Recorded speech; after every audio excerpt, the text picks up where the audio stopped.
ufólogo Daniel Ribisso Chiesi a entrevistar o senhor Antônio Nelson Tasca, que sofreu uma experiência ufológica no dia 14 de dezembro. 14 e 15 de dezembro de 83.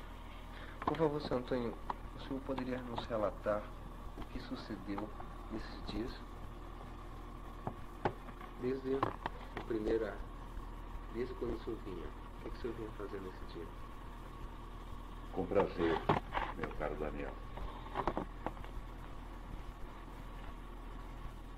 Era o dia 14 de dezembro de 1983. Eu voltava do vilarejo de Colônia Sela, situado no trevo da BR-282. Recém havia caído a noite. Deviam ser, portanto, umas 8 horas. Eu regressava de Colônia Sela à cidade de Chapecó. E quando cheguei a possivelmente menos de 1000 metros da indústria de refrigerantes da Coca-Cola, no exato local em que existe um pequeno trevo que dá acesso à Granja Toso. Ali eu vinha dirigindo um veículo, um Volks Brasília, com placa de Barreiras de Sal da Bahia, RT 3399. Um pouco antes de chegar àquele trevinho, eu fui impelido por uma força estranha que eu não consigo entender e muito menos explicar até hoje, a me desviar da pista de rolamento normal e entrar à direita, exatamente numa das 2 estradas daquele pequeno trevo. Assim eu fiz. A poucos metros do acostamento, o sinal bastante danificado pelas chuvas recentes, eu encostei o veículo à direita daquela pequena estrada e, com as luzes do carro, eu vi que dali a uns 25 ou 30 metros havia um objeto que na hora eu o interpretei como se fosse um ônibus, daqueles ônibus antigos, assim, com uma cor que me pareceu um tanto esverdeada. Uma carreira de luzes, isto é, de janelas iluminadas, daí porque eu achei que devia ser um ônibus com a parte interna iluminada. Essas janelas, elas eram quadradas, redondas? Não, era um formato quadrilátero, mas deviam ter mais ou menos uns 70 centímetros de altura por uns 40 ou 50 de largura. Era um formato assim, um quadrilátero mais comprido e com a parte mais estreita para cima e para baixo. Ao olhar para aquele ônibus, a um exame um pouco melhor, eu notei que não se tratava de ônibus, porque ali já eu vi que aquela carreira de janelas, elas não obedeciam a uma linha longitudinal, e sim mais para o circular. Prestei então atenção melhor e vi que realmente não se tratava de um ônibus. Como já há muitos anos sou um tanto, diria até que apaixonado por ufologia, logo me veio à mente de que devia ser um daqueles objetos, um disco voador. Pensei assim naquela hora, lembro-me perfeitamente, pensei assim, é o bicho. E me senti muito feliz. porque eu estaria tendo, como tive mesmo naquela hora, a oportunidade pela qual eu desejava há muito tempo, um encontro direto com um objeto voador, não identificado, disco voador, mas mais propriamente com tripulantes desses aparelhos. Desliguei as luzes, tirei a chave desliguei o carro, apaguei as luzes e tratei de me dirigir ao veículo. Mas ao percorrer o carro em direção àquele objeto, ao fazer uns 10 metros, calculo tanto, eu fui surpreendido por sucessivas ondas de um calor bastante forte. Senti que eu não deveria avançar mais, tive a impressão que o calor seria mais violento para a frente. E, atendo-me então àquelas precauções que por diversas vezes eu tenho lido, que a pessoa deve ter ao se dirigir a um aparelho estranho, principalmente quando existem emanações de qualquer natureza, ondas de calor ou qualquer outro tipo de vibração. Então eu achei que era prudente não avançar mais, retrocedi ao veículo, não confesso, não com medo, mas por precaução. E pensei então em que sairia com o veículo, já que estava junto à estrada mesmo, e me colocaria na pista de rolamento e de lá apreciaria de dentro do veículo o que ocorreria com aquele aparelho que lá se encontrava. Mas, surpreendentemente, eu me recordo que, ao chegar junto à porta do veículo e ao pôr a mão no bolso para pegar a chave, que eu já havia colocado a chave do carro no bolso, daquele veículo saiu uma misteriosa estrela de luz, com toda a aparência de uma luz consistente, pelo menos delineada como tal, com 1 metro de largura, aproximadamente 1 metro de largura. Saiu muito rápida do veículo e veio até onde me encontrava. Passou por baixo dos meus pés, sem me provocar nenhuma vibração, nenhuma trepidação. Eu não posso dizer se ela só chegou até aos meus pés, ou se ela foi um pouco além, porque eu não olhei à direita, eu estava com a atenção voltada para o aparelho, que no caso, naquela hora, estava à minha esquerda. E, imediatamente, assim que aquela estrela de luz passou pelos meus pés, mas eu não a senti, eu fui levado por ela, como se fosse uma correia de elevador, mas com uma rapidez enorme, até aquele objeto. Isso foi em pé? Fui em pé. Fui em pé. Muito bem em pé e sem perigo. Não senti nada assim que me indicasse que eu poderia cair para a direita, à esquerda ou em qualquer outra direção. Eu me lembro, a estrela de luz produziu uma iluminação maravilhosa, era uma luz branco-amarelada, como das nossas lâmpadas de luz normais. Ao chegar aquilo que eu acho que deve ter sido uns 2 metros, talvez um pouco mais, um pouco menos, então lembro-me de que a fuselagem ou a lataria, a parte externa daquele objeto, não era esverdeada como inicialmente me pareceu, mas era uma cor fosca.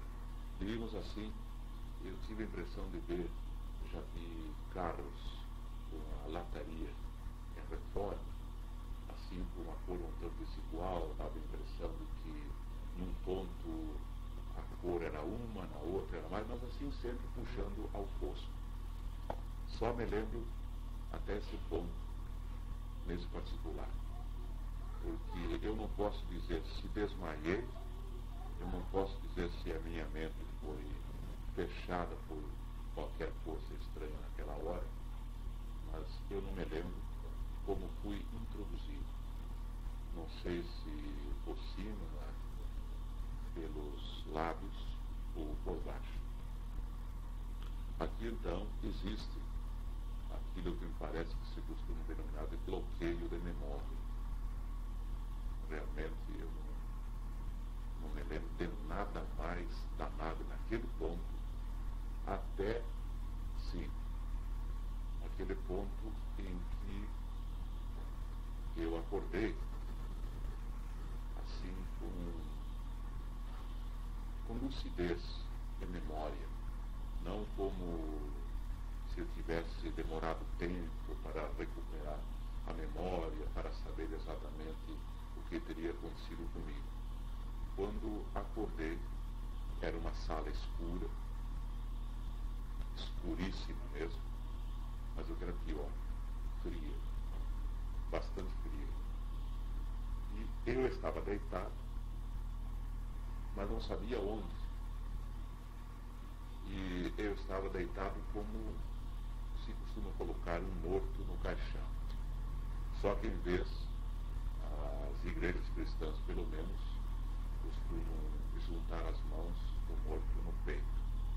Eu, pelo contrário, estava à moda de Stalin quando foi enterrado, quando foi colocado no caixão redondinho. Estava com os braços ao longo do corpo. Mas pior, eu não podia. Com as pernas, eu só pude mexer os pés, mas num sentido não abridos, estavam os dois encostados juntos. Só pude movê-los no sentido assim para baixo. E ao fazê-lo, meus pés encostaram numa parede que também era geladíssima, era fria. As mãos eu não pude destacá-las do corpo. E o frio, a cada instante, eu sentia maior. Somando-se à temperatura que baixava, a minha respiração também foi se tornando cada vez mais difícil. Ocorreu-me a ideia de que eu lembrei-me do que havia ocorrido comigo com aquele aparelho estranho. Pensei que tivesse me acontecido algo e que me tivesse enterrado como morto, quando realmente, então, eu não estava morto. E senti uma aflição terrível. E a respiração foi ficando cada vez mais difícil, mais pesada. Eu entendi, era chegada a minha vez de morrer realmente. Se me tinham enterrado como morto, mas eu estava morrendo então. E aqui é preciso que se diga que numa circunstância dessas, como eu me encontrei, o homem, mesmo que eu não me gabei de ser um homem normalmente aqui na Terra, pelo menos, de muita coragem, me tenho como um homem que não tem medo praticamente de nada, mas numa hora daquelas, a criatura vira tão pequenininha que não existe nem maneira de a gente fazer uma medida.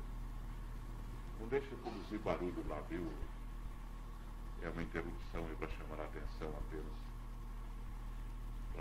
para fazer silêncio aqui no recinto. E a respiração cada vez mais comprida. Chegou a um ponto, Daniel, em que eu tinha que fazer uma força enorme para que o chamado fio de ar pudesse voltar a mim. Mas antes disso, porque a este ponto eu já não tinha condição de falar, é preciso que eu volte atrás um pouco ao meu relato.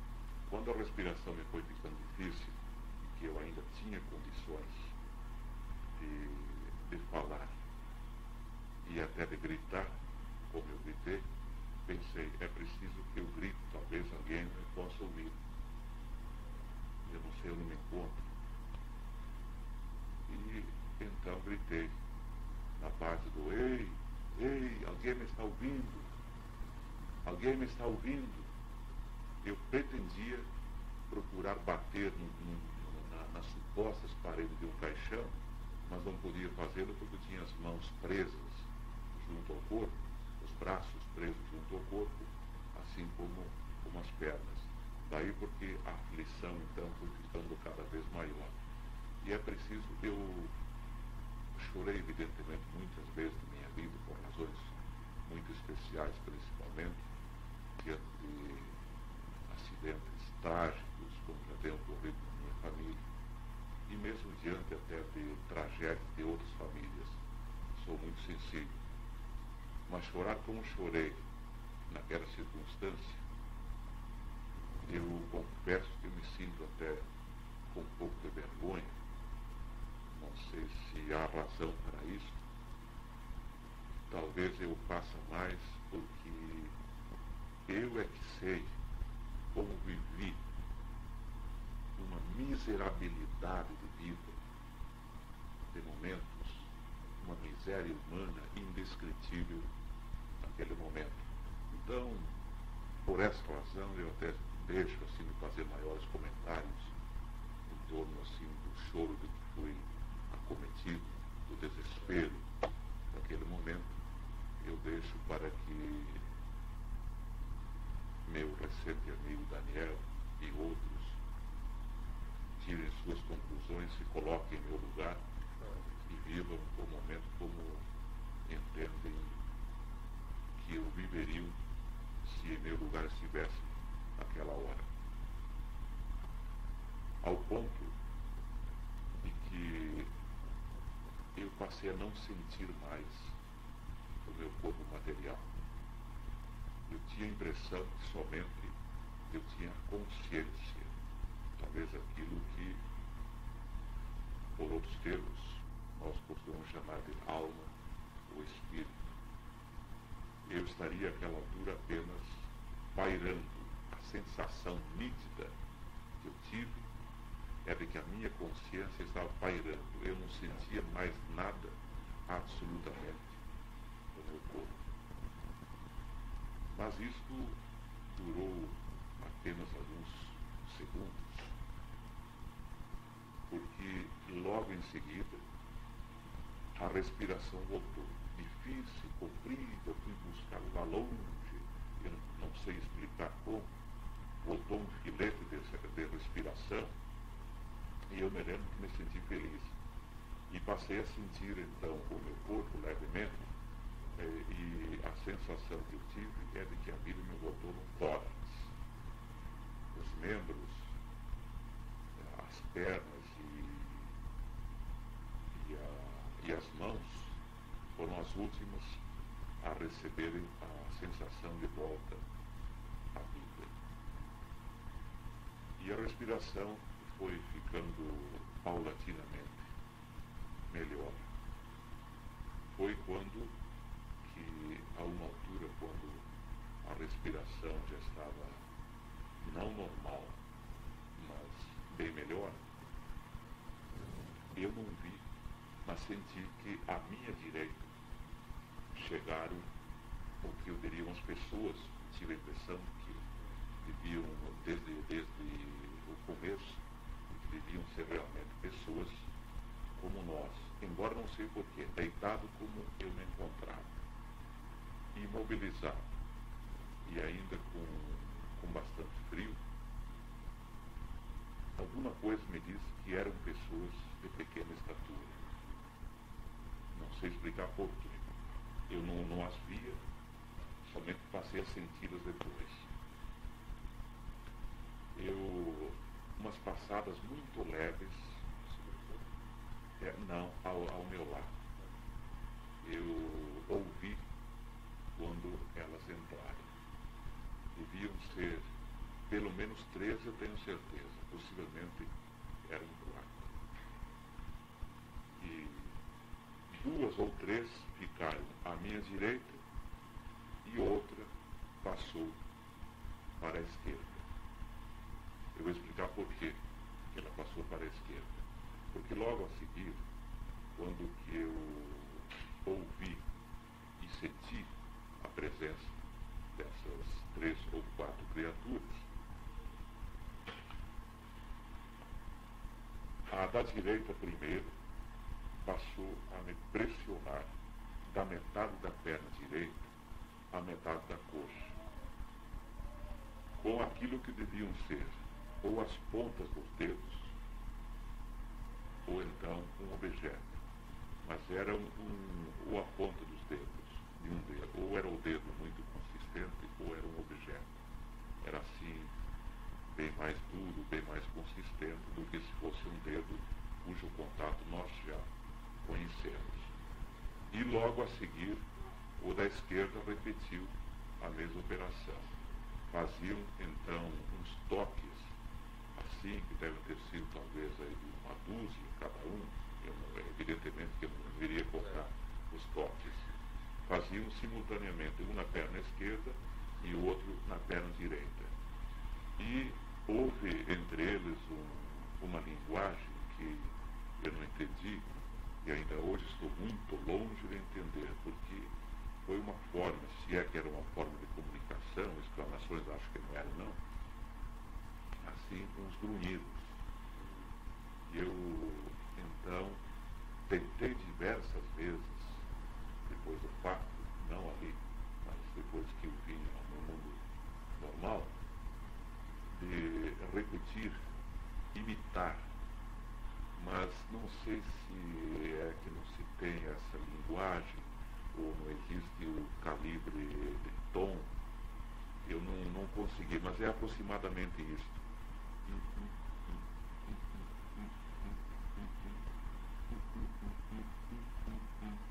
Assim, há umas escalas de som, assim, diferentes. E houve, inclusive, o fato de que grunhiram ou falaram ao mesmo tempo, de forma que se atropelavam nesses grunhidos, como às vezes ocorrem quando animadamente ou excitadamente duas pessoas falam ao mesmo tempo. É a impressão que eu tive. E com relação ainda a esses seres, eu devo dizer que naquele momento eu me encontrava, a temperatura, o frio passou a ser menor. Passou a ser menor e a um dado momento, então por isso que eu digo, pelo menos eram 3, se não fossem 4. O da esquerda passou as mãos ou os ganchos, porque dava a impressão de ganchos ou coisas semelhantes, ou então estendidos como garras e muito firmes, muito consistentes. Ele passou a mão, ou uma das mãos, ou as mãos, na junta, sobre o meu joelho, o da direita passou, ou um outro então, talvez o que estivesse me examinando, se eram exames, nas pernas, então me pegou pelas costas e um outro. 2 então me pegaram, um de cada lado, embaixo dos joelhos, e um outro, ou 2 no poço, também não tenho condições de dizer, pelas costas. E me levaram para aquilo que eu senti, que era a sala onde eu me encontraria depois mais. Mas aqui há um detalhe, que eu só fui descobrir uns dias depois, rememorando os fatos. Porque há sempre a possibilidade de a gente não poder reconstituir integralmente o episódio, a não ser mesmo depois relembrando os pormenores. Que eu fui levado, fui erguido da maneira como eu me encontrava. Não houve a chamada meia volta do corpo, como seria normal, ao tirarmos uma pessoa daqui, deitada no chão, porque eu não me dobrei. Eu fui levado como se fosse inteiriço. Então, não houve aquela meia volta para me fazer passar por uma porta. Senhor Antônio, o senhor se encontrava no chão ou sobre algum móvel? Tive a impressão que era no piso mesmo. Tive a impressão que era no piso, porque junto a mim eu ouvia os passos das pessoas, bem juntinho de mim. Então, se estivesse levantado, eu teria condições de distinguir de que os passos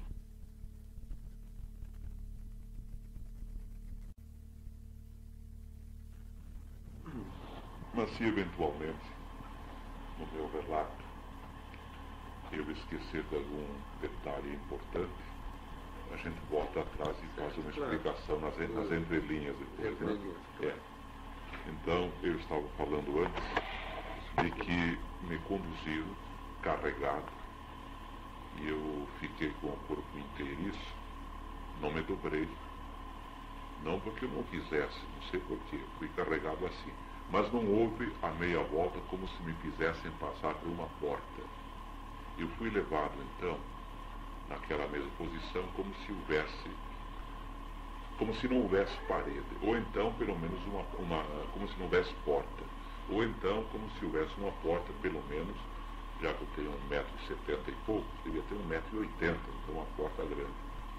E fui colocado na mesma posição, deitado no piso daquilo que me pareceu, que constatei depois que era realmente um outro compartimento. Fui deitado no piso e as criaturas se retiraram. E logo a seguir, então, eu me lembro que pensei de que teria alguma chance de me sair de vida dali, de me sair com vida, que foi o que inicialmente tinha pensado que não ocorreria. Porque pelo menos já havia algum ser vivente perto de mim, embora já entendesse que também já não eram pessoas do nosso feitio, pessoas pelo menos do nosso trato comum. Fiquei alguns instantes, não sei avaliar quanto, mas também não foi muito, deitado naquela mesma posição e pensando no que poderia acontecer, onde eu estaria, já me lembrando do fato da estranha nave, da esteira de luz, e eu já tinha certeza naquela altura de que eu estava numa nave estranha e só não sabia o que me iria acontecer de lá para a frente. Uma preocupação muito grande que eu tinha em mim, se eu voltaria ainda à Terra, com vida pelo menos.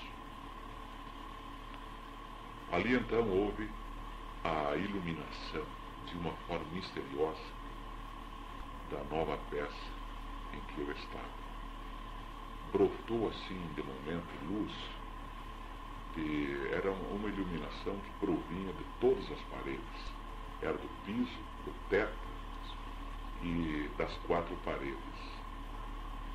Então, como eu já estava um tanto desacostumado à luz, assim que a luz veio, embora não fosse uma luz muito violenta, aquela já não era luz branco-amarelada, era uma luz quase só branca, como se fosse de lâmpadas, das nossas lâmpadas fluorescentes.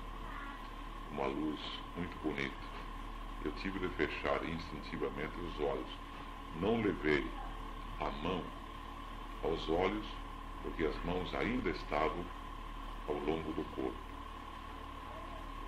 Com os olhos fechados, uns instantes depois, fui abrindo e olhando, e nem preciso dizer, Daniel, com a maior curiosidade do mundo, olhar o que havia à minha volta.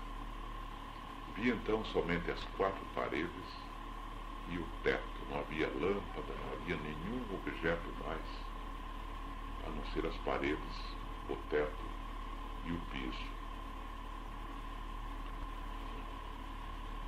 Aí os meus braços se soltaram, mas assim entorpecidos, assim como as pernas. Uma coisa impressionante é que eu estava com os pés juntos assim, e a um dado momento, eu sou meio gordo mesmo, os pés se separaram como se tivesse havido qualquer uma força assim que me tirou daquela posição, não digo incômoda, porque não estava, o incômodo maior era psíquico, pelo fato de estar preso assim com os meus membros inferiores e superiores.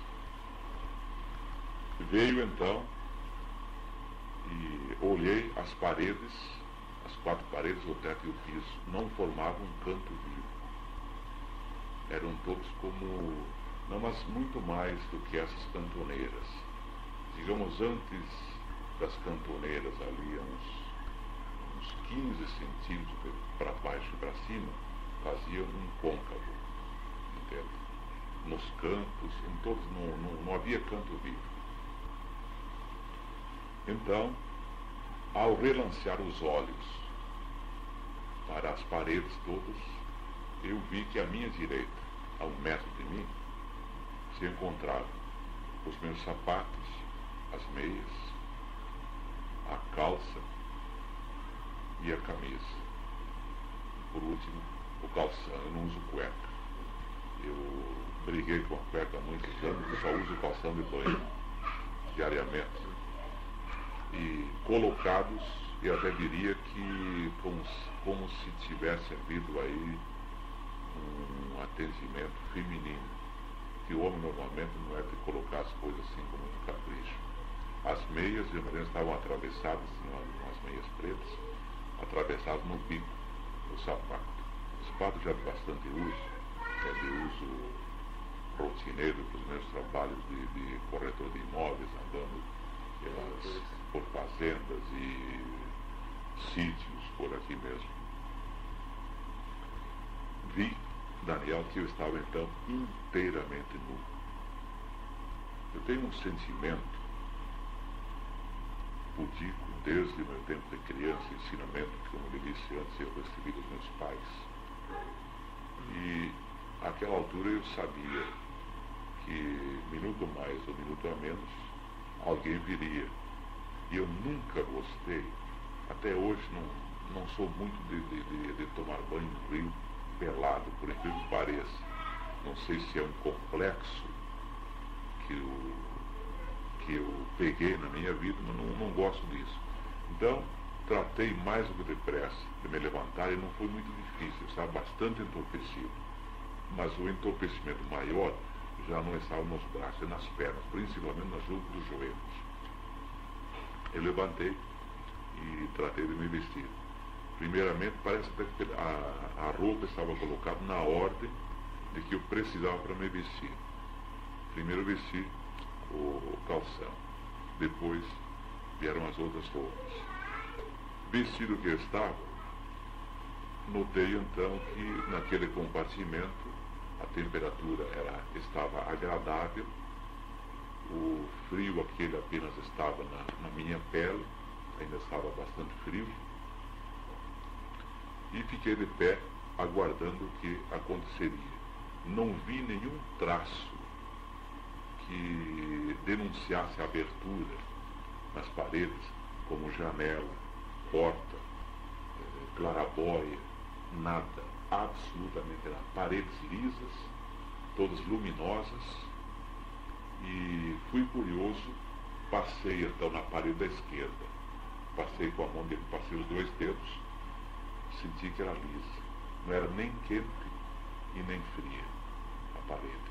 Depois pressionei na mesma parede com a palma da mão para testar-lhe a consistência. E estranhei que ela produziu, a parede produziu um som, assim como normalmente sentimos se nós batemos com a palma da mão no mesmo sentido nas nossas paredes de casa costumeiras. E estava eu absorto então naquela curiosidade de ver, mas não ouvia som nenhum, a não ser aquele que se produziu com a palma da mão que eu dei na parede. Olhei para a direita e a um dado momento, então ali se fez misteriosamente uma porta com ogival só na parte de cima.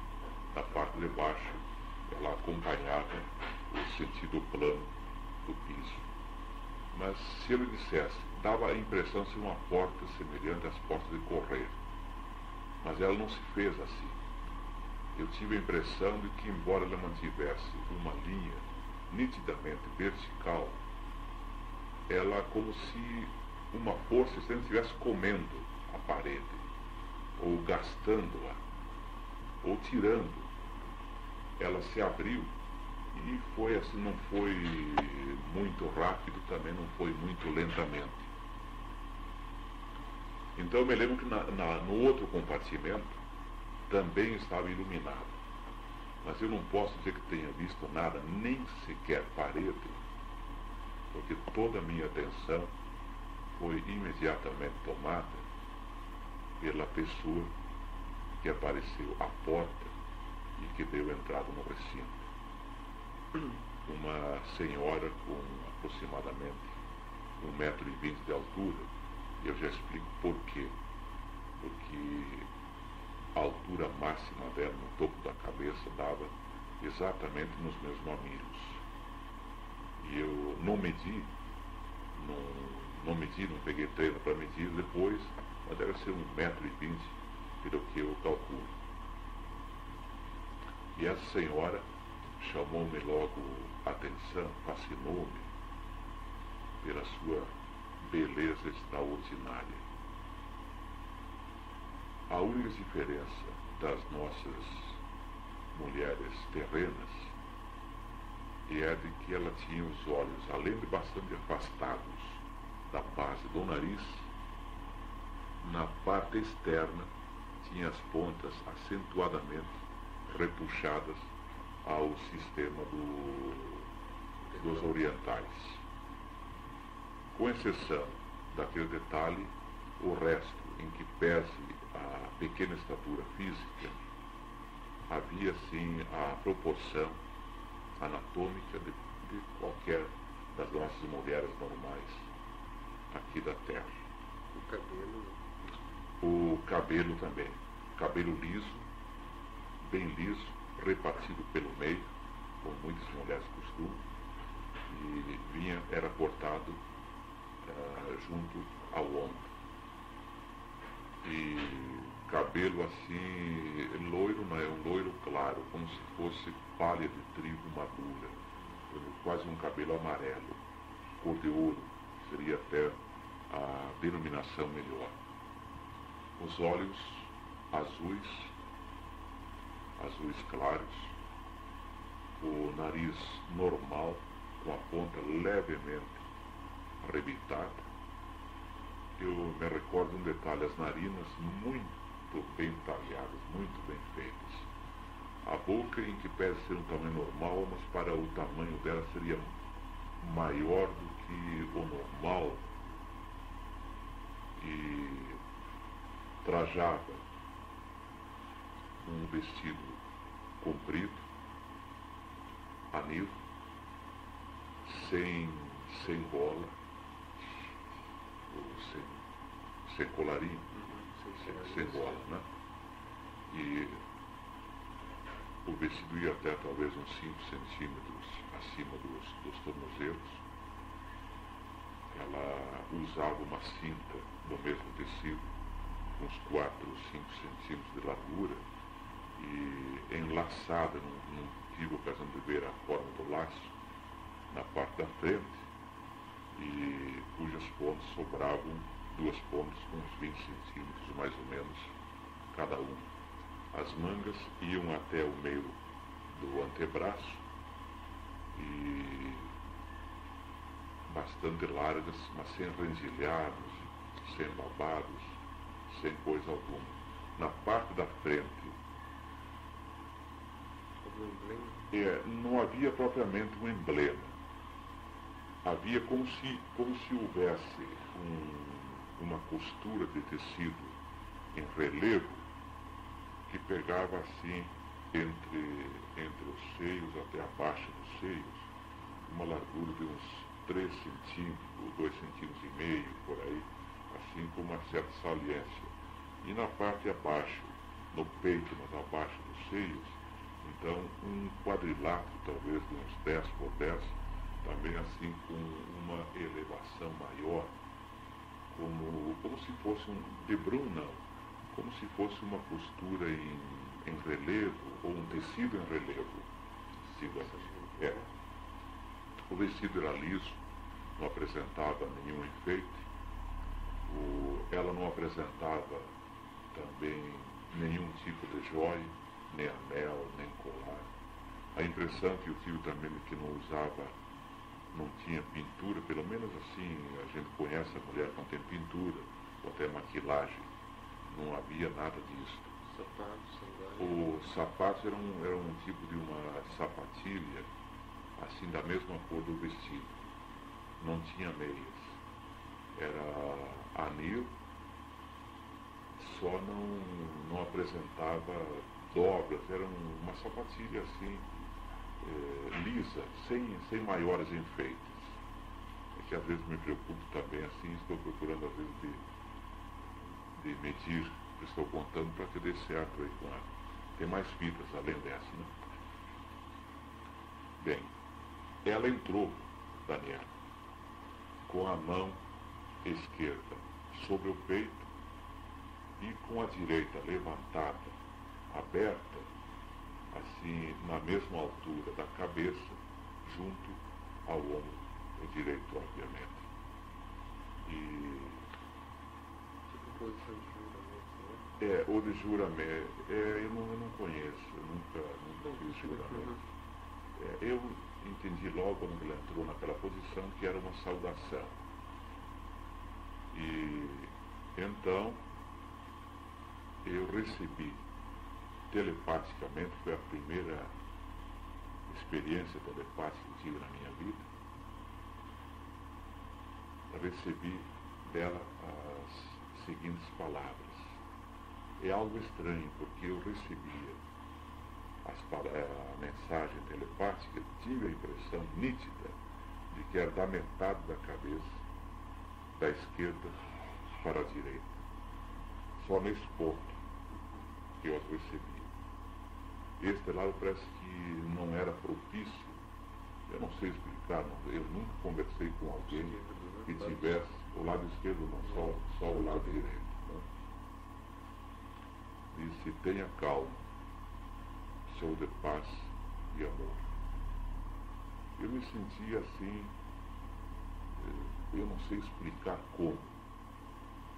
Pelo que ela disse, pela maneira magistral, como transparecia dela, Daniel, uma autoridade, não é nem, diríamos até santidade, algo de divino emanava daquele ser. E logo ocorreu então a ideia, né, de fazer a pergunta. E eu sempre, como gosto de escrever um pouco, eu estava arrumando as palavras da melhor maneira dentro da nossa linguagem para fazer-lhe a pergunta. Quem é a senhora e de onde vem? Quando recebi então a resposta. Sou Kabbalah, mensageira do mundo de Agali. Venho em missão de paz. Sou Kabbalah, mensageiro do mundo de Agali. Venho em missão de paz e amor. Venho em missão de paz e amor. Nem preciso lhe dizer que eu fiquei um tanto atordoado. A partir dali, então, que eu comecei a sentir, Daniel, aquilo que ele disse antes. Seja pela perturbação emocional, ou seja por uma razão toda especial da parte deles, eu passei a me sentir que eu não faria as perguntas que normalmente eu faria fora dali, ou para pessoas então assim comuns como nós outros. Porque uma porção de perguntas eu teria feito, talvez até atropeladas uma em cima da outra, e no entanto tais perguntas não me foram permitidas. Então logo a seguir eu formulei, estava para formular outra pergunta, aí eu já senti, já vi que não precisava, era só pensar as perguntas que ela as respondia. Perguntei onde estamos. E a resposta dela foi esta: estamos, não, ela não disse estamos, no oceano, respondeu. No oceano, não disse qual, mas eu entendi, não sei se foi sugestão ou convicção minha posterior, de que era o Atlântico, ou pela razão de ser o oceano mais perto de nós, mais próximo. Estamos no oceano, a 180 metros abaixo do nível do mar. Essas foram as palavras mesmo.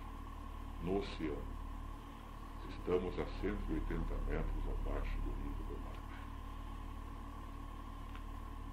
Seguindo de lá para frente, sem ter que lhe fazer os relatos das emoções que a gente acabou, que eu vivia, se vou fazer esse relato, se torna-se um tanto monótono, creio que para o amigo e para o serviço de pesquisa de vocês interessa mais o relato em si e deixar as emoções e os pormenores de lado.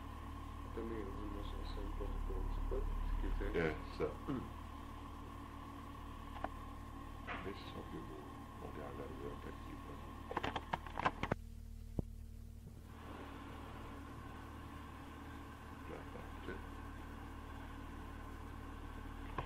Mas, prezado Daniel, prosseguindo com a narrativa da experiência que eu vivi em dezembro do ano passado, eu chego ao ponto, então, de lhe narrar de que, ou melhor, lhe narrar que a uma altura, diante da bela mulher, da fascinante mulher, eu senti uma sede enorme. E no pensamento manifestei a ela que eu estava com sede. E ao mesmo tempo perturbado pelo fascínio físico daquela mulher. E é o que ela me respondeu, ainda telepaticamente, que respondeu mais ou menos assim: vai beber agora mesmo e tudo passará. E ato contínuo,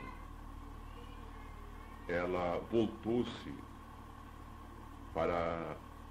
deu meia volta com o corpo, e então na parede à direita, logo um pouco ao lado de onde, um pouco antes, havia se formado a porta pela qual ela entrara, havia então um móvel na parede, fixo, do mesmo material, como se fosse feito junto com a parede ao mesmo tempo. Havia um móvel que eu denomino de prateleira, não tem outra denominação que caiba para o caso. Era um móvel de 1 metro e pouco de comprimento, ou 1 metro que fosse, com uns 15 centímetros de largura e 5 centímetros de altura, junto à parede e também obedecendo ao mesmo desenho de toda a sala, não fazia canto vivo. E sobre essa prateleira havia uma fileira de botões vermelhos, todos semelhantes a essas pedras de rubis grandes, e ela apertou um dos botões, que eu não me lembro qual, se foi o primeiro, o segundo, pela metade, devia ter uns 10 botões aproximadamente. E assim que ela apertou o botão, abriu-se uma fenda na parte inicial daquele móvel, e pela fenda surgiram 2 bisnagas, aproximadamente com 10 centímetros de altura, 5 centímetros, 5 ou 6 centímetros de largura, por uns 3 ou 4 de espessura, semelhantes a essas bisnagas comuns de leite condensado ou de mel que a gente encontra nos mercados. O formato era mais quadrilátero, não propriamente obedecendo ao formato dessas bisnagas que nós estamos acostumados a ver. E ela pegou as duas bisnagas e passou, abriu-as, puxou-lhe uma ponta num dos cantos e ficaram abertas, mas ao abri-las não vazaram nenhum líquido. Passou as duas para a mão esquerda, depois com a direita pegou uma das bisnagas e me a entregou. E repetiu: beba e assim.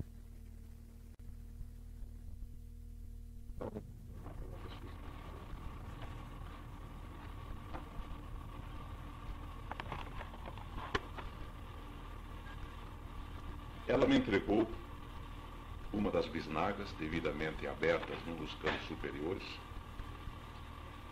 e ao beber-lhe o conteúdo, achei estranho de que o mesmo somente me chegou com aquela mesma sensibilidade como quando bebemos água ou qualquer um dos nossos líquidos normais, até a garganta. De lá tenho a impressão de que se evaporou. Não senti o líquido descer pelo esôfago. E enquanto eu bebia do líquido da primeira bisnaga, ela segurava com a mão esquerda a outra bisnaga e estendeu à direita, aberta, num sinal característico de devolva-me a bisnaga. Foi o que fiz. Devolvi-lhe e ela passou a bisnaga vazia para a mão esquerda e com a mesma mão direita pegou a outra bisnaga e me entregou. Bebi-lhe o conteúdo também, sentiu mais pesado do que as nossas bebidas costumeiras, quaisquer delas que eu conheço, pelo menos. E o gosto, aquele líquido tinha um gosto muito característico, enquanto que o primeiro não tinha gosto nenhum, assim, como água, sem odor, sem gosto algum, não sei quanto a cor, porque não vi. O líquido da segunda bisnaga tinha um gosto característico de amora branca, muito gostoso. E aquele senti, passou da garganta e desceu aos seus devidos canais. Devolvi aquela bisnaga também e ela virou-se e colocou as duas bisnagas na mesma fenda que ainda se encontrava aberta e apertou um botão, não sei se aquele ou outro, e fechou-se. Mas o interessante porque o fechar, fechou-se sem deixar vestígio de abertura alguma. E sumiram-se as duas bisnagas. E prosseguindo,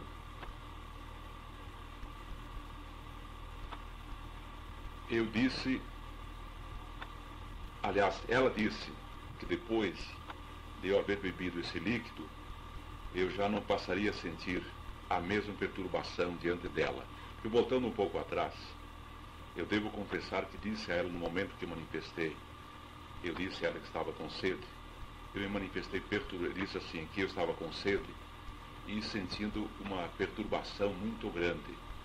Inclusive a beleza física dela, eu confessei a ela, era motivo da perturbação que eu sentia. Então, após eu haver ingerido esses líquidos, ela disse que eu já não passaria mais a sentir a mesma perturbação e que eu ficasse calmo e disse assim, telepaticamente: ambos fomos escolhidos. Eu me reservo aqui, então, o direito de eu mesmo fazer uma censura, num relato, umas palavras que ela proferiu, depois de ambos fomos escolhidos. Foi o senhor que falou? Não, ela. Na continuação, quando ela me disse que eu passaria a não mais sentir a perturbação de antes e que ambos fomos escolhidos. Depois, então, do intervalo que eu não relato aqui, de mais umas palavras que Kabbalah disse a mim, eu perguntei se eu seria devolvido à minha terra. Ao que ela me respondeu que eu seria, mas que para isso tinha hora certa. Caso contrário, eu seria devolvido muito longe daqui. Tudo telepaticamente, entende? Também formulei a pergunta, que aliás bastava só imaginá-la, nem era preciso fazê-la. A mim era poupado pelo menos o trabalho de estar falando, gastando energias, era só pensar. Eu perguntei então se eu serei devolvido à minha terra. E a resposta foi essa. Sim, mas tem hora certa. Caso contrário, será devolvido muito longe daqui. E perguntei-lhe então da mesma forma, imaginando uma pergunta, por que eu tinha sido escolhido para uma missão que eu a tinha como muito importante, se eu realmente aqui não era detentor de poder, não representava nada, não tinha importância, não tinha nada especial. Ao que ela me respondeu então, assim, disso me lembro muito bem, porque você sempre acreditou na minha existência, porque você sempre desejou que este encontro acontecesse, porque você é dotado de mente cósmica. E agora que chegamos ao ponto em que eu não sei se o intervalo é de talvez de uma meia hora, há uma ocorrência que eu já, antes de nós irmos para o gravador, Daniel, ele disse que me reservava o direito de não relatá-la nesta oportunidade. Quem sabe mais adiante, talvez eu me decida a fazê-lo, se as circunstâncias o permitirem, e as circunstâncias a que eu me refiro são as circunstâncias íntimas minhas. Caso isso venha a ocorrer, desde já eu faço votos de que seja o amigo Daniel o primeiro a vir a receber, a ouvir a ocorrência que eu não relato nessa oportunidade. Até o ponto, então, em que ela, depois dessa ocorrência, então, ela me transmitiu mais ou menos isto, que me fazia portador de uma mensagem para todos os povos da terra. Eu disse a ela, sempre pela mesma forma, mentalizando a pergunta, que não seria a pessoa mais indicada para uma mensagem, que por certo não seria apenas de meia dúzia de palavras, porque eu não sou bom de memória. E realmente posso provar de mil maneiras como não sou bom de memória. Eu lhe explico aqui por cima, o Daniel, que eu desde quando tinha 16, 17 anos, eu sempre gostei de ser poeta. Fiz muitos versos, talvez tenha feito mais de 1000, de lá até aqui. E apenas 2, 3 composições, porque eu gosto de cantá-las ao violão, uma porque inclusive foi premiada num festival da música sertaneja em primeiro lugar aqui em Chapecó, então tive que praticamente decorá-la. Mas então eu não sou bom de memória. E ocorrendo-me isso, eu disse a ela então que eu não tinha boa memória. Ao que ela me respondeu, virou-se, voltou-se novamente e apertou um outro botão dos 9 ou 10 que houvesse junto àquele imóvel, aquele tipo de painel, e o mesmo abriu-se novamente e de lá ela retirou uma diadema, meia diadema, não inteira, e com uma faixa de uma largura de uns 4 centímetros, e sobre a mesma faixa, mas do mesmo material, semicírculos, talvez em número de 8 ou 9, claro que eu também não poderia contar, em cores, nas cores verde, amarelo e vermelho, verde, amarelo e vermelho, verde, amarelo e vermelho. Eu não me recordo se começava com o verde ou com o amarelo, mas eu me lembro das cores. Então era o verde, o amarelo e vermelho. Verde, amarelo e vermelho. E sobre os meios círculos, talvez com uns 3 centímetros de altura, havia uma pequena cruz, pareceu-me, ou melhor, um dispositivo como se fosse com formato de cruz. Não quero dizer propriamente que fosse uma cruz. Acho que a cruz não tinha nada a ver a nossa tão popular cruz, da fé da maioria da.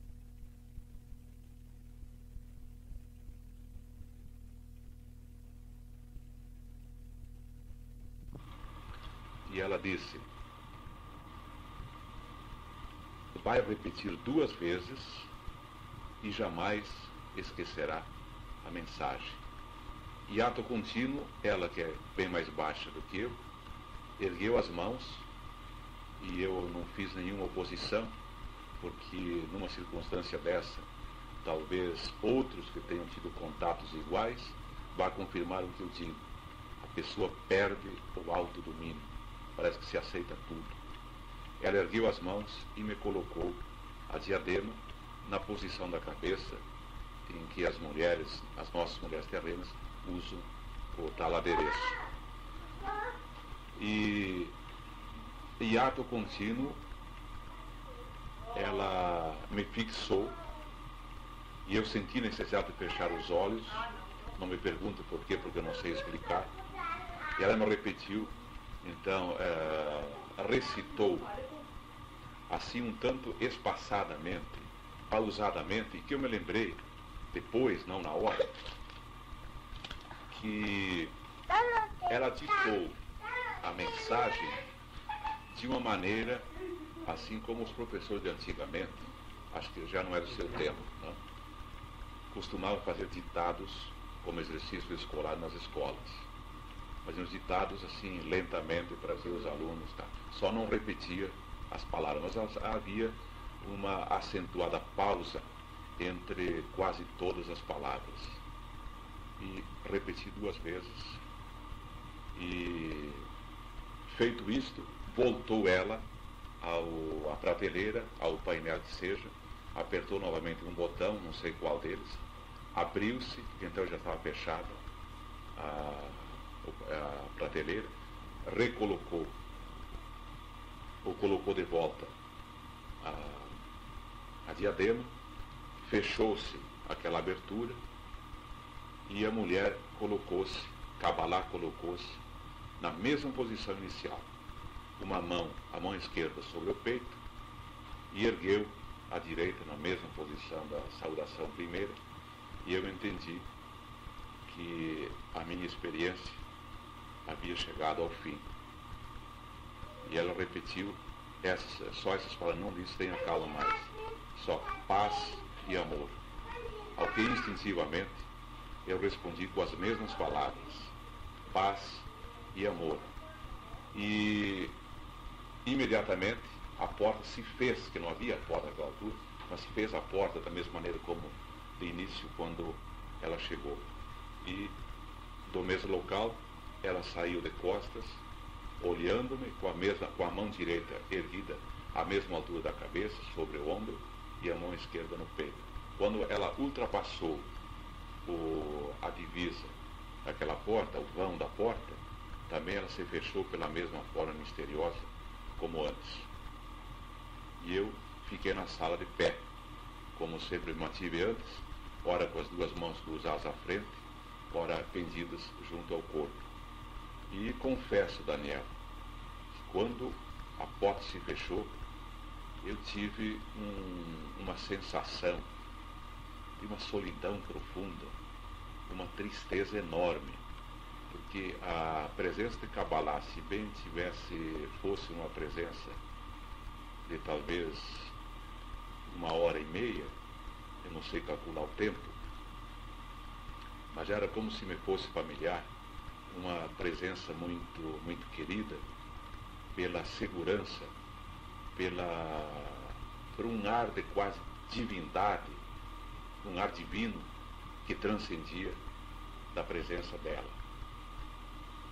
E assim que eu estava envolto naqueles pensamentos, a luz daquela sala apagou-se novamente. Isso é, novamente não apagou-se, porque não tinha sido apagada antes. E eu então estava confortado ao saber da promessa de que eu seria devolvido à Terra, mesmo que fosse pela segunda opção, de não na hora certa, e que eu fosse colocado muito longe do local, mas que, desde que fosse na Terra, eu me daria sempre por muito feliz. Escureceu, apagada a luz da sala, eu estava de pé, senti novamente a presença de outras pessoas, ou de outras criaturas, de outros seres, na mesma sala. E, ato contínuo, desta vez, creio que eram apenas 2 pessoas. Também deviam ser pequenas as pessoas, pela maneira como me colocaram as mãos nos quadris e me empurraram, assim, com respeito, não foi com violência, me empurraram. Era como se dissesse, vai por aqui. E eu obedeci. E tenho a impressão, então, de ter passado exatamente para a sala, aquela de antes, que era fria, embora a temperatura não fosse como inicialmente, que chegou ao ponto de me fazer perder a sensação da existência do meu corpo. Mas era bastante fria. E me puxaram diversas vezes pela camisa, um de cada lado, assim, junto ao cós da calça. E eles não falaram, grunhiram mais meia dúzia de vezes. Obviamente eu não entendi, mas grunhiram. Eu entendi que era para dizer deite, queriam dizer deite. E eu então deitei realmente, mas primeiro sentado, e depois me estendi. E essas pessoas imediatamente desapareceram, e daí a pouco mais eu também não me lembro do que aconteceu. O frio também estava intenso, mas não com aquela oscilação violenta do começo, quando fui colocado naquela supostamente mesma sala. Entende? Ali eu não me lembro de nada mais, até o momento em que, já no outro dia, deviam ser umas 6 horas, pela altura do sol, eu acordei, e acordei assim como quem acorda de um bom sono, não estremunhado, nem meio dormindo, e me vi deitado no meio de um capim. Eu estava de costas para o nascente. Olhei e logo me lembrei de toda a ocorrência, assim um tanto apressadamente, e me senti feliz porque eu vi que pelo menos estava num ambiente que devia ser do nosso mundo. Assim fiquei alguns instantes olhando, eu só vi umas vassourinhas, vi um capim dessa altura, mas nos fundos havia umas copas de árvores adultas, e tinha a impressão que dali havia uma depressão, porque não havia continuação das mesmas árvores. Evidentemente, eu não sabia onde estava. Aí eu deitei de costas, olhei para o céu azul, a beleza, vi que tanto naquelas árvores mais altas como no capim ao meu redor, o sol era maravilhoso, era um dia de sol, mas um sol de manhã cedo. Fiquei deitado um pouco, olhando para cima, virei sobre o lado direito. Aí eu vi outro cenário. Havia um peral muito grande, antes disso eu vi um contínuo ronco de carros, indo e vindo, carros maiores, carros menores, sabe como ocorre nas grandes estradas. Então imaginei que devia estar perto de uma rodovia de importância.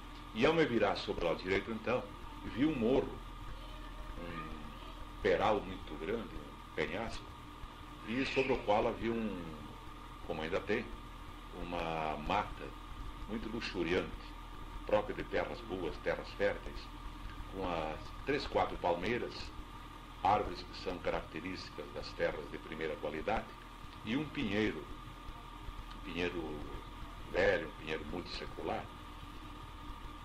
E, por uma lembrança toda especial, achei que eu estivesse numa localidade do município de Mangueirinha, no Paraná, aonde eu estive alguns anos com meus filhos e mais um amigo, e que é um lugar muito semelhante, principalmente pelas árvores da mata, de terra boa, e o pinheiro que vi lá. Dali a mais um pouco, eu sentei, mas tinha nas minhas pernas um entorpecimento muito grande, que eu sentia que não tinha condições de levantar. Pelo próprio movimento de virar o corpo, eu senti que havia um estranho entorpecimento nas pernas. Fiquei sentado mais um pouco, os pássaros cantavam ao meu redor, que era uma maravilha. Lembro-me, inclusive, de uma cena que jamais esquecerei, e que sempre que eu enxergar uma preá por aí, me lembrarei agora daquele incidente. É um lugar ermo, vou lhe mostrar mais tarde lá, e certamente que os bichinhos não estavam, lá naquele local, não estavam acostumados com a presença de pessoas, e saiu do capim uma preá, e ficou olhando muito curiosamente, assim, para mim, e eu fiquei olhando para ela, mas de repente dei um pulo e sumiu, saiu. Eu fiquei sentado mais não, tornei a deitar, eu não tinha condição de me levantar, deitei, fiquei olhando, pensando, me lembrei da família, que deviam fazer, olhei o relógio, eram 10h05, 10h05 mais, 10 horas e 5 minutos. E deitei, fiquei por lá mais um pouco. Eu senti uma vontade enorme de sair para o limpo, mas não sabia onde que eu estaria. Torcia para que não estivesse longe daqui, como realmente aconteceu. Quer dizer que o senhor ficou mais ou menos 4 horas nesse local? Mas eu não sei dizer, porque eu não sei a hora que eu fui devolvido aí. Eu não sei. Calculo, presumo, que deviam ser 6 horas da manhã, pela altura do sol. Segundo verifiquei no outro dia, deviam ser 6 horas da manhã. Mas não sei se eram 6h10, se eram 5h50, 6h30 talvez. Mas eu acho que eram 6 horas da manhã. Depois fez se levantar só quase 10 horas. Não, o relógio marcava 10 horas e 5 minutos. Mas não eram 10 horas. Né? É que eu vi depois que o relógio parou durante a minha andança nessa nave. Ali eu fiquei por lá mais fiquei 1 hora nesse senta e deita. Não que a cama fosse das mais convidativas, mas aquela altura até era convidativa mesmo, não tinha condições de me levantar. Até que dali a pouco eu levantei e tentei me pôr de pé e fiz uma meia dúzia de passos, quando muito, curioso para ver se podia descortinar algum ponto que me servisse de orientação ou de localização. E fiquei muito feliz quando vi, talvez uns 800, 700 metros de lá, eu vi uma firma, um prédio lá que me é muito familiar, muito conhecido, com umas letras bem grandes na placa, Ediba, que é Eletro Diesel Batistella. Aí eu me senti muito feliz, que aí eu me localizei. Aí eu vi perfeitamente como se me tivesse reencontrado, porque aí fiquei sabendo que eu estava inclusive em cima de um peral, a estrada, a BR-282, corta um trecho de rocha, e a estrada ali naquele ponto é funda. E é num local de curva, onde uns anos atrás, em 78, eu fazia programas domingueiros na rádio de Xaxim. Fazia primeiro na rádio Chapecó. Terminava às 7 horas aqui, corria para Xaxim, porque lá começava às 8 horas. E eu passava por aquele local, encontrei um filho de um amigo meu que recém havia batido, ele vinha tresnoitado certamente, havia batido com o carro naquele peral, e eu até posso dizer que fui a pessoa que recebeu a última manifestação de vida dele naquele local. Estremunhou e o moço morreu. Então eu reconheci, pelo peral do outro lado, que inicialmente eu não havia reconhecido, aí eu me localizei. estou no tal ponto. Mas ainda para sair de lá, era preciso que as pernas ajudassem, eu não tinha condições. Voltei lá para minha cama ainda, cama que jamais esquecerei, e acho até que é mais fácil que eu esqueça a minha cama nupcial do que aquela, pelas circunstâncias um tanto dramáticas. Voltei, sentei no mesmo local, deitei, fiquei, levantava, mas sentia que estava vendo melhor daquele entorpecimento. É um tipo de dormência, mas mais acentuadamente nos joelhos, também nas juntas dos pés, mas das juntas desapareceu logo aquela dormência. Até que fiz mais umas tentativas, fui para frente uns 70, 80 metros, descansei mais um pouco, sentei sobre uma pedra e depois desci o peral. Aí saí então na 282, na BR-282. E o tráfego àquela altura era até mais intenso do que cedo. Mas Daniel sabe como é que é, pessoa estranha a pé e num localeiro, mas só pessoa conhecida para dar carona. Fiz sinal a 2, 3 veículos, mas ninguém ligou para mim. E eu, já como estava interiormente, inclusive mudado, até nem senti raiva deles. Eu mesmo justifiquei que eles tinham suas razões para não dar carona a uma pessoa estranha. Ali eu caminhei talvez 1 quilômetro, não sei bem qual é a distância que dá daquele ponto, até a Ediva, que a minha intenção, primeira, era de ir telefonar no posto do Trevo, que é de família amiga minha, de Pedro Celo, família que eu visitara na noite anterior. Mas ao passar pela Ediva, lembrei-me de que eles deviam ter telefone, olhei para o alto e vi que havia cabo telefônico, então fui que sentia a necessidade enorme de me comunicar com a família, que eu sabia que àquela altura deviam estar à minha procura, mas nunca pensei que me quisesse tanto bem, que ia se preocupado tanto. Eu até na minha imaginação, Daniel, eu os via, você vai conhecer lá depois mais tarde o local onde eu estou parando lá com os filhos, nessa minha estada aqui no sul, eu os via assim, se abaixando, porque tem um arvoredo muito grande, para ver se, para eles me localizarem na estrada eu voltando. Mas de que tivessem providenciado tanta coisa, avisos pelo rádio, a polícia civil, a polícia rodoviária, telefonado a hospitais e a parentes assim, o fato até me comoveu muito mais do que o normal. Então eu saí, fui à Ediva e telefonei. Mas a proporção que iam passando as horas, Daniel, era como se eu estivesse perdendo uma espécie de anestesia emocional. Eu sentia uma vontade enorme de chorar, de dar vazão a um desespero que tinha dentro, sei lá o quê. E principalmente depois, quando que eu, a muito custo então, e que eu digo, os funcionários da Ediva que me atenderam, viram em que estava, vi que estavam me olhando curiosamente, mas certamente não se atreveram a me perguntar o que havia comigo. Quando que eu cheguei então e telefonei, pedi o telefone, e elas atenderam, me disseram, está ocupado. Daí a pouco ela insistiu, está ocupado. Daí a pouco de novo, está ocupado. Eu vi então que deviam estar utilizando o telefone, não mexa aqui, viu? Utilizando o telefone exatamente em função do meu desaparecimento. Aí, é claro, depois que eu falei, então, falei primeiro com a minha nora, a única nora que eu tenho até hoje, a mulher do Massimino, e aí ela passou a me relatar, então, não faça barulho não, as providências que tinham sido tomadas. É claro que aquilo me comoveu muito mais. Depois falei com minha mulher, depois falei com a mãe, mas com uma dificuldade enorme. Imagina só, minha nora perguntou-me, sabe onde deixou o carro? É claro que eu sabia onde eu tinha deixado, mas por não ter condições de falar mais, eu estava a ponto de explodir em prantos, e eu não gosto de chorar diante de outros. Eu disse não. Era mais fácil dizer não e encerrava o assunto do que dizer ceia no tal ponto. Entendo?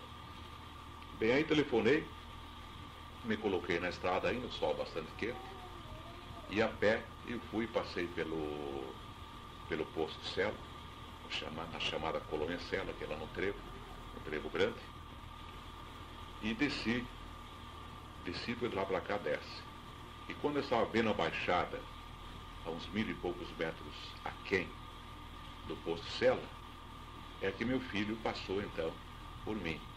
Mas eu não estava ligando pelos carros que vinham atrás de mim. Os da frente é que não me dariam carona, os que vinham ao meu encontro. E os que vinham atrás, porque àquela altura eu já não pensava mais em carona. Mas o meu filho me viu, ele é funcionário da Telesc. Voltava então de São Carlos, a uns 80 quilômetros daqui, onde ele se encontrava a serviço, juntamente com um colega.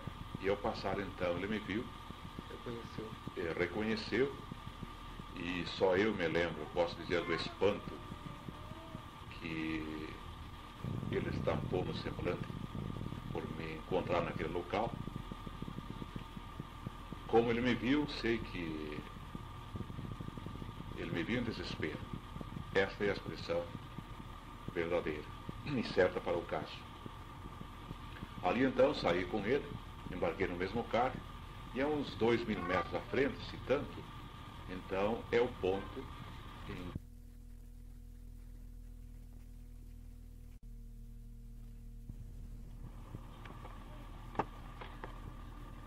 No mesmo carro então de Massimino, meu filho, um carro da Telesc, no qual também ia um colega dele, o senhor Piazza, chegamos ao local em que na noite anterior havia ficado o meu automóvel e o mesmo local em que eu fui apanhado pela estranha nave. Ao chegar àquele ponto, fiquei muito mais comovido ao ver que uns cunhados e concunhado e parentes meus lá se encontravam aflitamente ao redor do veículo e que se espantaram ao me verem como se eu fosse alma de outro mundo. E aí, Daniel, é natural, vieram aquelas exclamações, que beleza, me lembro de um cunhado de cima, mas o homem está vivo, olha aqui, o homem está vivo. Então eu me comovi também, me comovo até nesta hora mesmo, só de me lembrar disso. Aí eu entendi que eles já me tinham dado como morto, assassinado, definitivamente desaparecido, sei lá o quê. Aí se encontrava o meu genro, Artêmio, é proprietário do Quintos Cabeleireiro, aqui em Chapecó mesmo, que é o dono dessa casa onde estamos nesta hora. Então eu passei para o automóvel dele, o colega do meu filho, o senhor Piazza, passou para o volante do carro da Telesc, meu filho pegou o meu carro mesmo, porque eu estava com a chave no bolso. Essa chave tem uma viagem muito comprida comigo, uma viagem estranha. E eu fui para o pronto-socorro, diretamente de lá, levado pelo meu genro, Artêmio.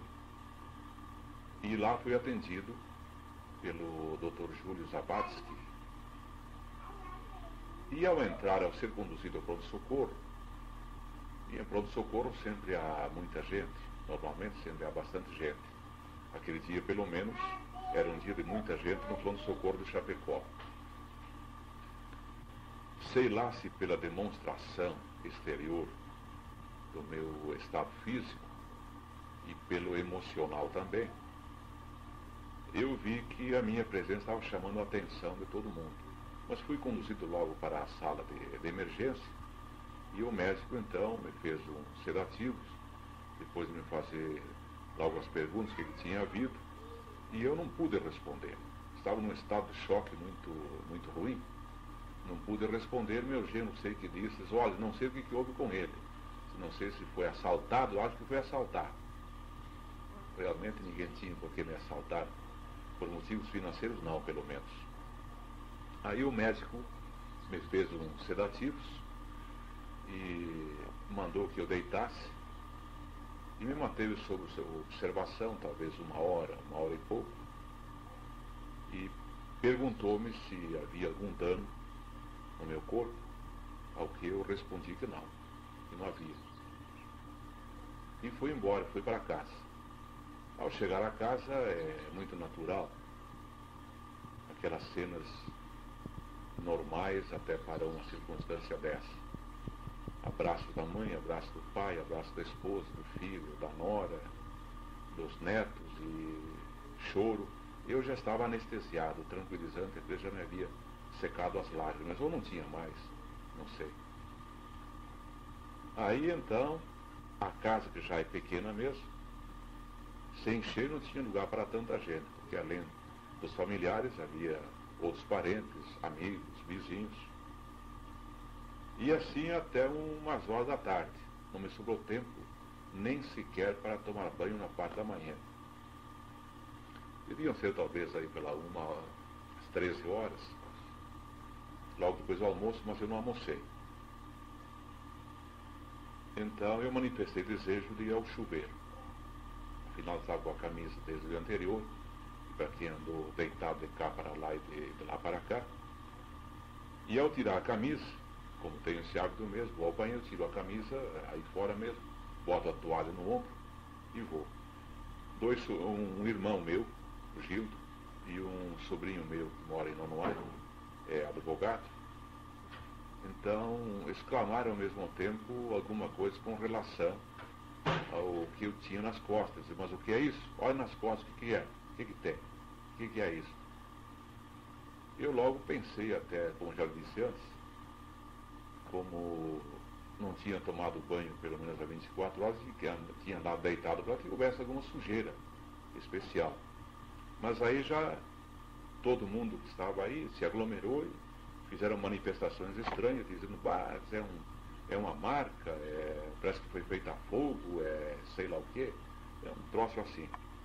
Aí que eu vim a saber que eu trazia uma marca toda especial nas costas, gravada entre os ombros e exatamente mais ou menos sobre a espinha dorsal. Mas eu estranhei, e inicialmente até não dei muito crédito, sem antes que eu visse por um espelho retrovisor, porque eu não havia sentido coisa alguma que denunciasse a existência de uma queimadura nas minhas costas. Bem pelo contrário, na parte da frente do peito, nessa ponta, havia uma parte avermelhada, com uma certa pigmentação. Aqui eu tinha uma leve sensação de queimadura, de ardume. Ficou até o dia seguinte, depois desapareceu. Há testemunho disso, inclusive médico, né? Mas nas costas, exatamente, Daniel, eu não senti coisa alguma. Sexo não doía? Não doía. Então, na parte da tarde, aliás, logo depois, eram aí pelas 3 horas, chegou o meu genro, o Artemio, que me havia conduzido ao pronto-socorro. E ele que não sabia do fato, ao ter conhecimento, então, dessas marcas aparentemente feitas com ferro em brás, ele disse, olha, eu acho que esse caso aí, o médico deve tomar conhecimento. Isso aí é coisa que o médico tem que saber. Vamos ao pronto-socorro. Vamos ao Dr. Júlio. Então, eu embarquei no mesmo carro dele e fui, juntamente com o filho Massimino, fomos ao Dr. Júlio. E o Dr. Júlio, então, me atender antes e que não sabia do fato, também se manifestou estranho.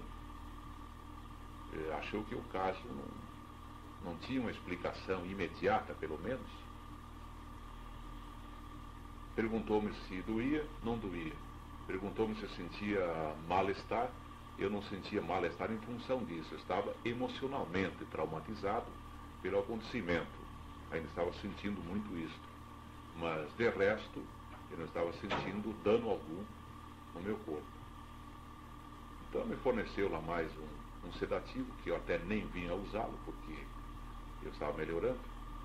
E no outro dia, então, voltamos novamente ao Dr. Júlio, que ele pediu que voltássemos no outro dia. Mas ele havia convidado mais 2 médicos, o Dr. Madaloso e o Dr. Siqueira Dias.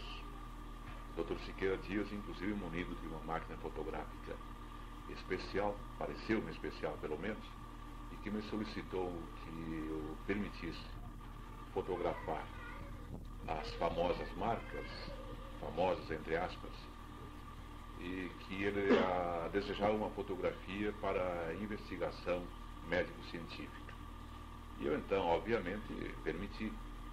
E aí me fizeram um exame mais meticuloso.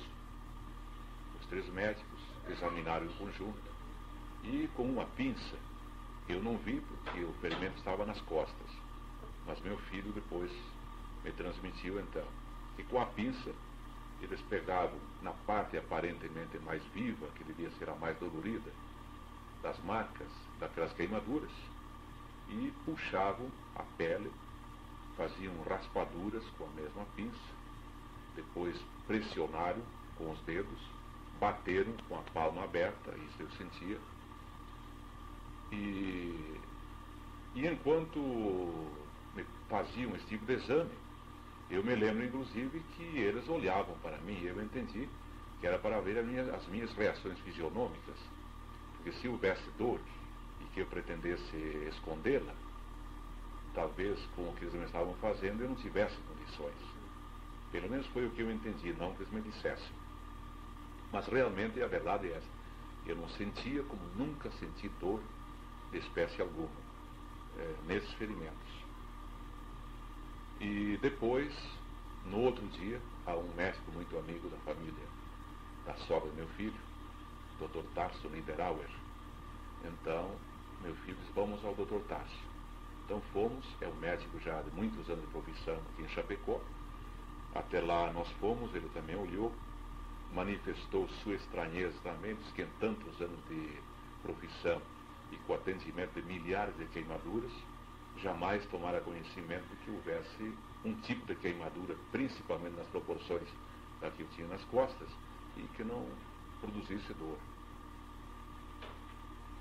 E um fato, então, que também seja do seu conhecimento. Durante 3 dias, eu apenas me alimentei 2 vezes em casa. E mais por insistência dos familiares do que propriamente por necessidade de alimentação. Ao 3º dia, no domingo de madrugada, então era o 3º dia, às 2 horas eu me lembro, eu senti uma ânsia enorme de vômito e saí, a casa não tem banheiro dentro, então saí à porta. Lá de fora tem uns tijolos e eu então vomitei. Mas o vômito foi só de líquido, não, a alimentação não veio. E eu não dei tanta importância porque eu sou um tanto alérgico a analgésicos, entende? É tomar um analgésico e o fígado se manifesta e me provoca esse tipo de vômito, exatamente, só água.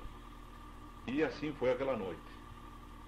Mas interessante que ao vomitar aquela água, desculpe o termo, mas é o correto, eu tenho que empregar a palavra, o verbo vomitar mesmo. Eu senti o mesmo gosto do líquido de amora que eu havia tomado na nave, que foi o segundo líquido que Kabbalah me deu naquela noite que eu manifestei estar com sede, como realmente estava com uma sede muito estranha. E a partir do outro dia, o meu apetite voltou ao normal. Então, eu não tenho receio em dizer, de que estou convencido, inclusive, de que aquele líquido mais pesado e com um gosto característico de amora branca, já comeu amora branca? Um dia, então, quem sabe se vou lhe proporcionar a ocasião, ou lhe mando umas amoras brancas. Agora, só tem aqui no sul, na Bahia não tem, viu? E estou convencido de que aquele líquido devia ter um alto teor de alimentação, de uma substância altamente nutritiva, porque eu já lhe disse, e é a expressão da mais pura verdade, que naqueles 3 dias eu apenas comi 2 vezes, e ainda meio beliscando, mais para atender aos insistentes pedidos de familiares, do que propriamente por sentir fome.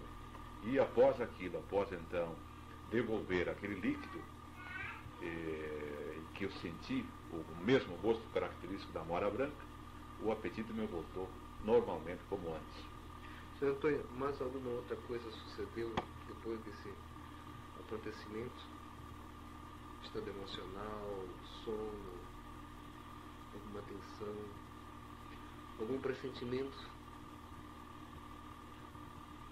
Olha, falar de pressentimentos, Daniel, principalmente quem viveu uma experiência como essa que eu vivi,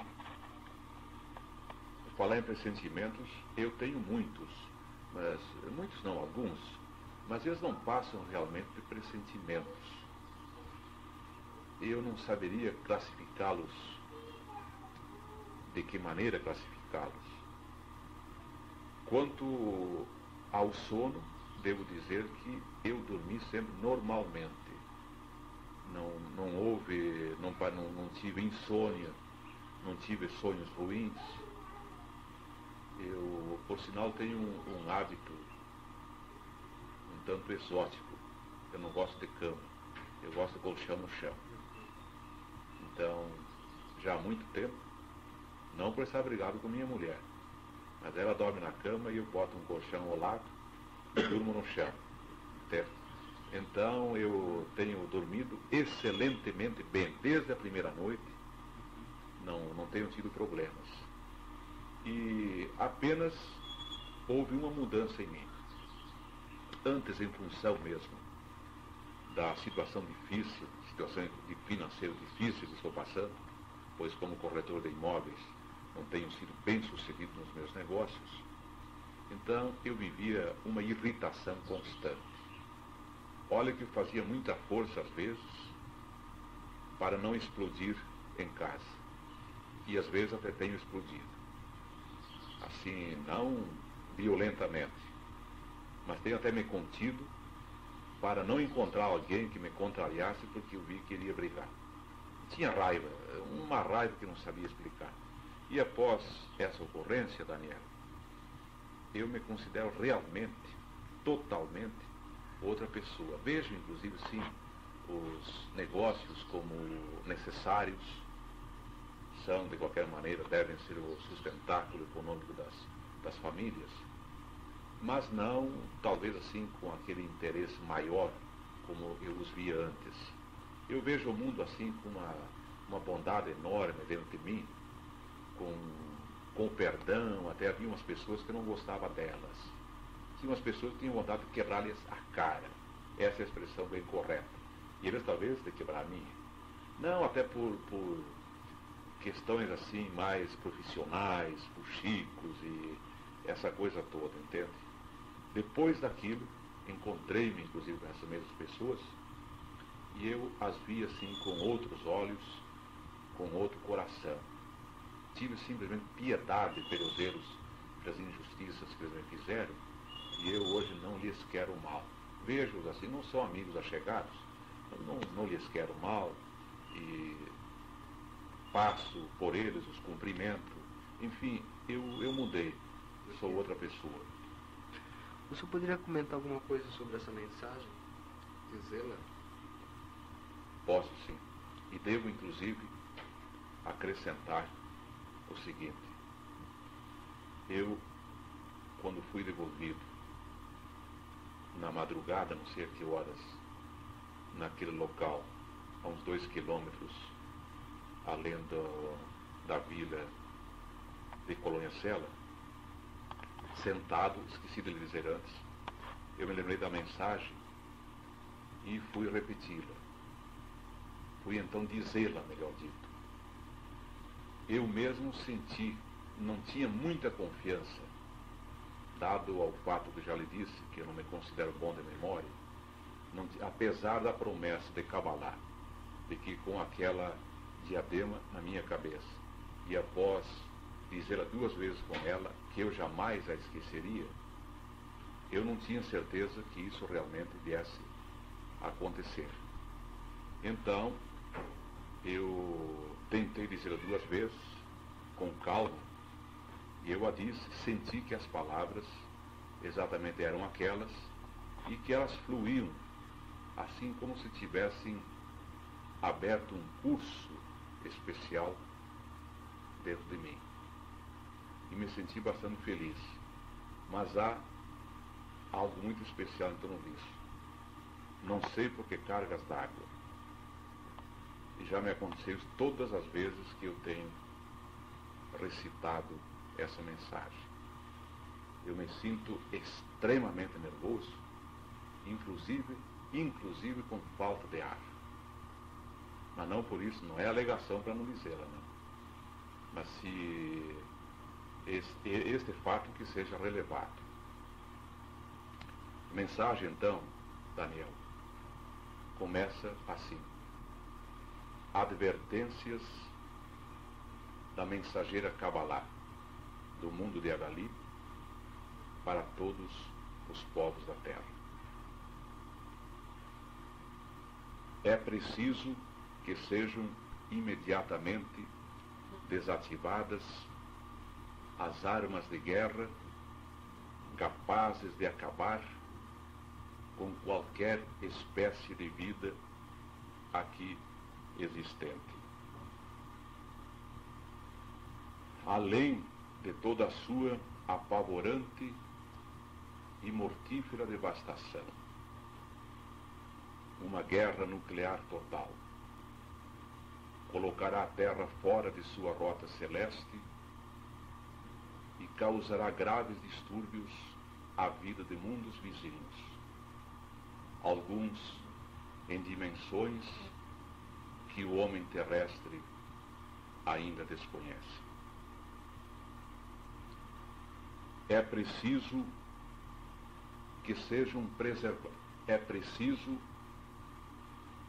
que sejam abolidas as dominações políticas, econômicas e financeiras de nações sobre nações. O imperialismo contraria o direito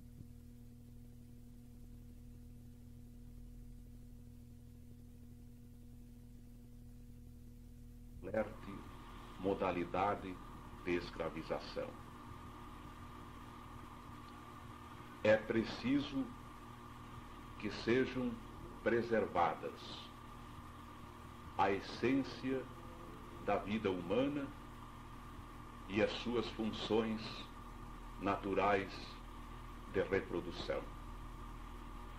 Em estrelas próximas e noutras inatingíveis ao homem atual, a vida surgiu do sopro do eterno Espírito Criador de todas as coisas, Deus, razão pela qual não deve ser objeto de experiências imponderáveis, porque estas terminarão em desastre genético irreversível. É preciso que, dentro do mais rigoroso critério de justiça e moral,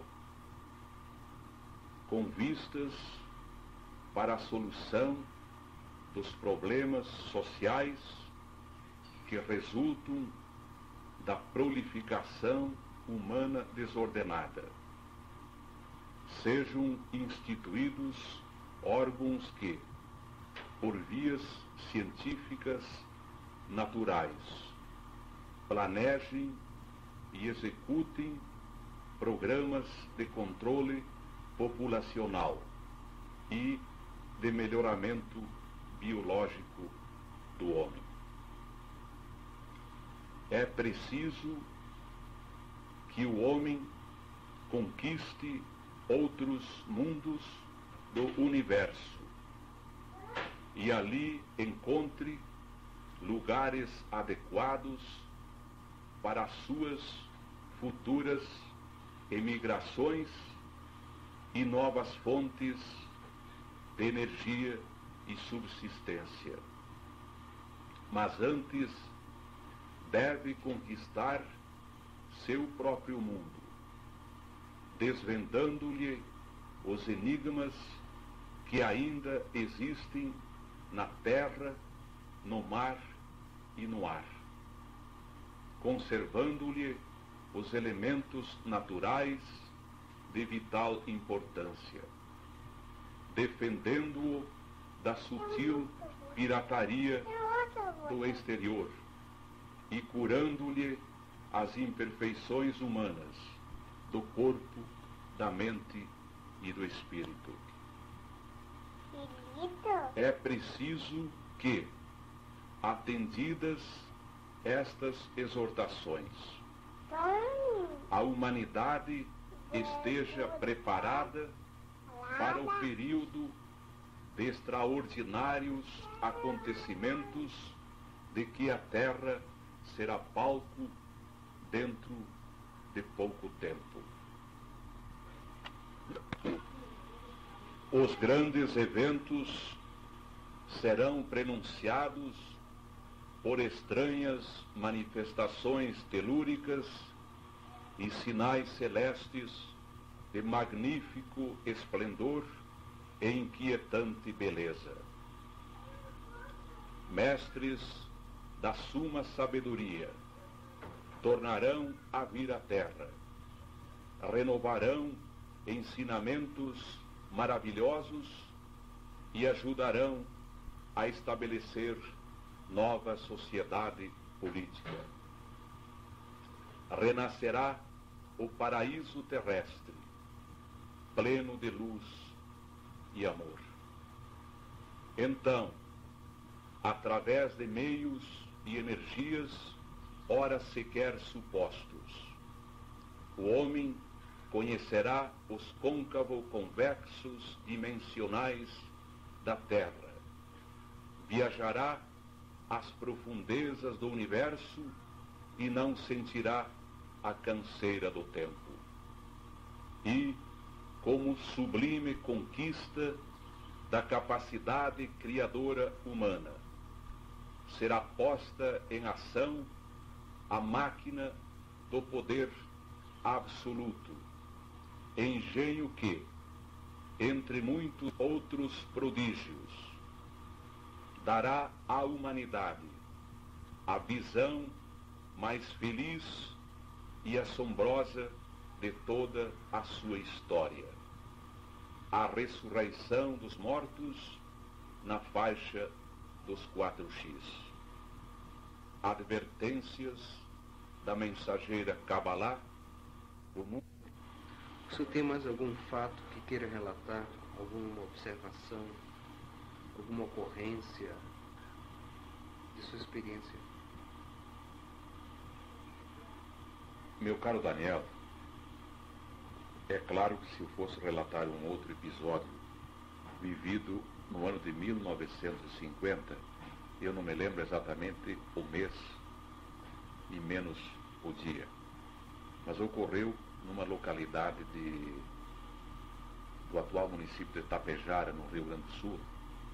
Naquela época era parte do município de Getúlio Vargas. Voltávamos à noite, um domingo à noite, eu, hoje um concunhado meu, e um amigo daqueles tempos que hoje é morto. E testemunhamos uma ocorrência naquela época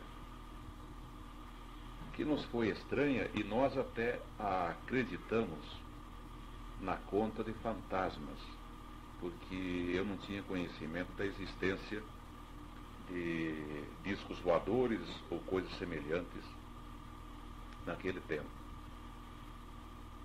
Então, nós três, naquela noite, devia ser mais ou menos à meia-noite, um pouco mais, presenciamos um fenômeno que hoje, examinado ou comparado a outros acontecimentos, ou mais propriamente com acontecimentos de discos voadores e naves semelhantes, eu não tenho a menor dúvida de que foi uma ocorrência ufológica, por mais que não a conhecesse como tal naquela época.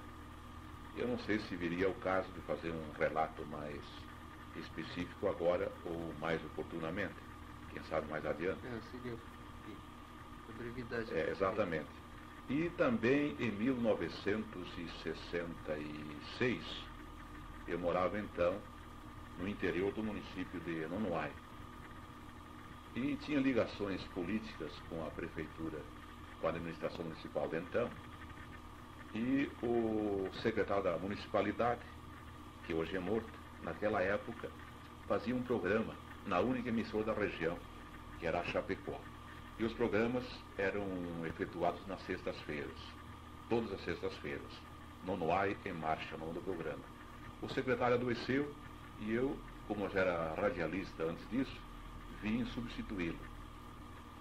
E comentando então com o motorista da prefeitura que me trouxe a Chapecó, naquele dia, ele me disse: Tasca, ontem à noite eu voltava de Chapecó e vi uma coisa estranha.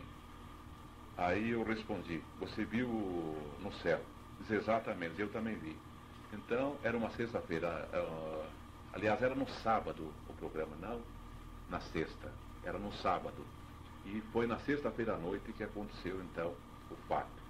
Eu saí fora de casa e vi um objeto voador, uma cor maravilhosa, um vermelho bem carregado, mas era um enorme aparelho, e voava acima das nuvens, e em seguido o céu estava parcialmente nublado.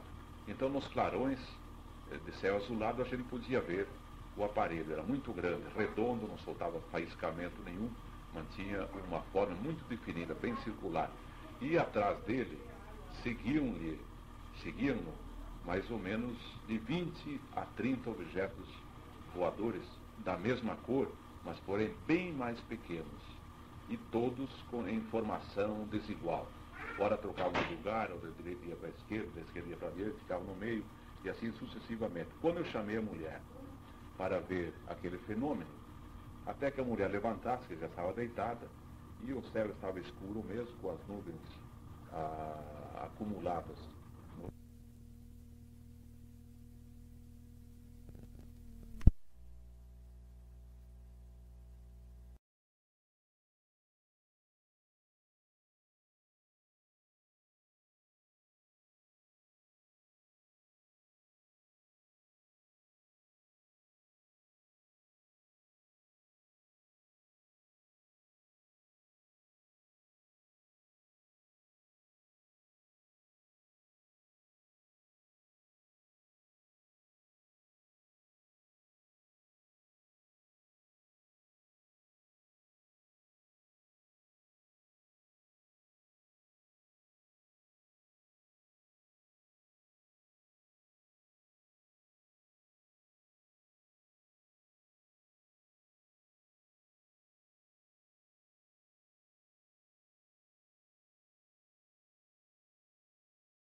Posteriormente a ingerir aqueles líquidos, então que ela disse, me informou telepaticamente que tínhamos uma outra missão a cumprir.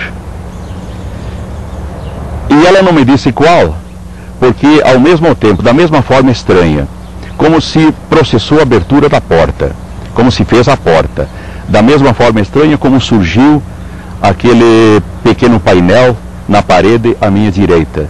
Também se fez, saiu da parede que se encontrava diante de mim.